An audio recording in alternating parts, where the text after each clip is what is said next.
જો તમારા બાળકો પણ રેગ્યુલર બટેટાની ફ્રેન્ચ ફ્રાઈઝ ખાવાની જીદ કરતા હોય છે અને તમારે બટેટાની ફ્રાઈઝ નથી આપવી તો આ રેસીપી તમારા માટે છે. આજે આપણે એકદમ ક્રિસ્પી અને સ્ટોર પણ કરી શકાય એવી મમરાની ફ્રેન્ચ ફ્રાઈઝ બનાવીશું. જો તમે આ બનાવી લીધી ને તો તમે તમારા બાળકોને બટેટા કરતાં તો આ મમરાની ફ્રેન્ચ ફ્રાઈઝ થોડી હેલ્ધી પણ છે, ટેસ્ટી પણ બનશે અને ક્રિસ્પી પણ લાગશે. કોઈને ખબર પણ નહીં પડે કે તમે આ ફ્રાઈઝ મમરામાંથી બનાવી છે.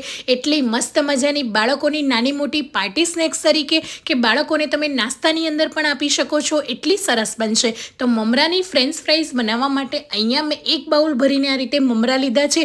મમરા અહીંયા મેં થોડા એવા ક્રિસ્પી લીધા છે. એકદમ આમ હવાઈ ગયેલા મમરા નથી યુઝ કરવાના, થોડા એવા કડક અને ક્રિસ્પી મમરા લેવાના છે. હવે આ મમરાને આપણે પાણી એડ કરીને એને પલાળવાના છે. જો તમે એકદમ આમ હવાઈ ગયેલા કે એવા ભીના મમરા લેશો ને, થોડાક એની અંદર ભેજ હશે તો એકદમ ચવડ થઈ જશે અને એ ફ્રેન્ચ ફ્રાઈઝ ખાવાની મજા નહીં આવે. એટલે આ રીતે થોડા ક્રિસ્પી લેજો, કેમ કે આપણે પાણીમાં એને પલાળવાના છે.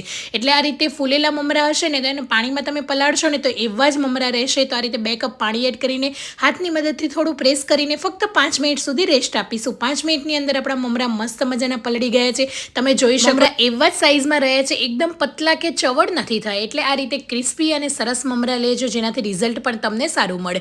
હવે મમરાનું બધું જ પાણીને આપણે નિતારી લેવાનું છે. પાણી જરાય નથી લેવાનું. પાણી નિતારીને આપણે મિક્સર જારની અંદર બધા જ પલાળેલા મમરાને એડ કરી દઈશું. જો તમે પાણી જેટલું વધારે લેશો ને એટલો પાછળથી તમારે લોટ પણ થોડો વધારે યુઝ કરવો પડશે અને મમરાની ફ્રાઈઝ ખાતી વખતે તમને લોટનું પ્રમાણ પણ થોડું વધારે લાગશે. એટલે આપણે પાણી વગર જ આ રીતે દાણેદાર પેસ્ટ તૈયાર કરી લઈશું. તમે મમરાને પીસશો ને એટલે એકદમ ફાઇન નહીં પીસાય, બસ આ રીતે પીસાશે. તમે જોઈ શકો છો જેમ એકદમ આમ નાની નાની કણી પણ દેખાશે, પણ તમે આ રીતે હાથની મદદથી મેશ કરશો ને એટલે એકદમ મેશ પણ થઈ જશે. એટલે મમરાની ફ્રાઈઝ બનાવવા માટે આવું બેટર જેવું રાખવાનું છે.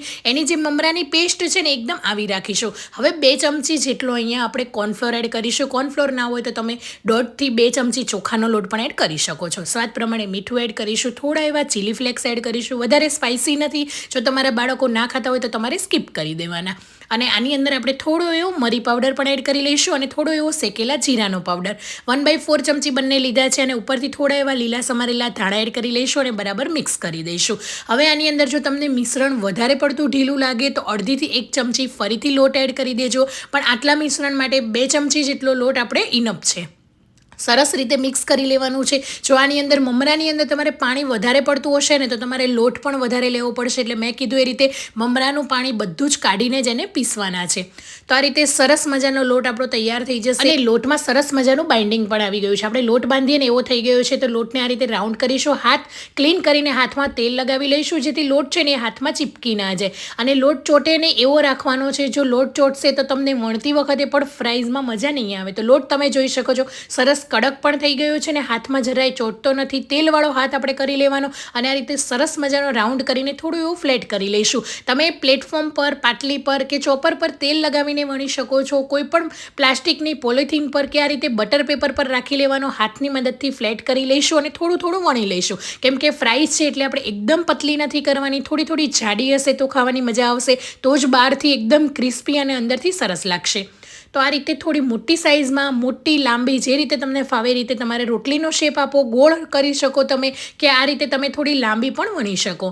તો આ રીતે મેં બધી જ સાઈડની કિનારીને એક સરખી કરી દીધેલી છે. વેલણ પર પણ મેં તેલ નથી લગાવ્યું તો પણ જરાય લોટ ચોટતો નથી. જો આ રીતનો તમારો પરફેક્ટ લોટ હશે ને તો ખાવાની અને બનાવવાની બંનેની મજા આવશે. લોટ તમારો ચીપકશે ને તો તમે પણ સરખું વણી નહીં શકો. હવે સાઈડની કિનારીને આપણે કાઢી લઈશું. આ રીતે ચોરસ ટુકડામાં કટ કરી લઈશું અને એ પછી લાંબી લાંબી સ્ટ્રીપ કરી લઈશું. જે રીતે ફ્રેન્ચ ફ્રાઈઝમાં હોય છે એ રીતે જ હું આ રીતે લાંબી લાંબી સ્ટીક કરી લઈ છું, જેથી બાળકોને પણ ખાવાની મજા આવે અને જોઈને પણ લાગે તમને કે આ ફ્રેન્ચ ફ્રાઈઝનો શેપ છે.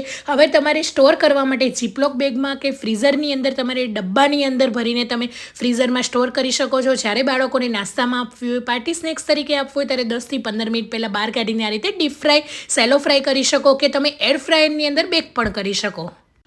તો તમે જોઈ શકો તેલની અંદર જરાય છૂટી પણ નથી થઈ. એકદમ ક્રિસ્પી અને લાંબો સમય સુધી પણ ક્રિસ્પી રહે ને એવી મમરાની ફ્રેન્ચ ફ્રાઈઝ તૈયાર છે. મેં આની ઉપર થોડો એવો પેરી પેરી મસાલો સ્પ્રિંકલ કર્યો છે. તમે એમનેમ પણ આપી શકો. જે રીતે તમને ફાવે રીતે તમારા બાળકોને જરૂરથી બનાવીને આપજો. બાળકો ખુશ થઈ જશે.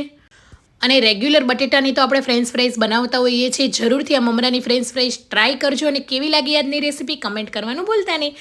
આવજો. જય શ્રી કૃષ્ણ. મળીએ એક નવા વિડીયો સાથે.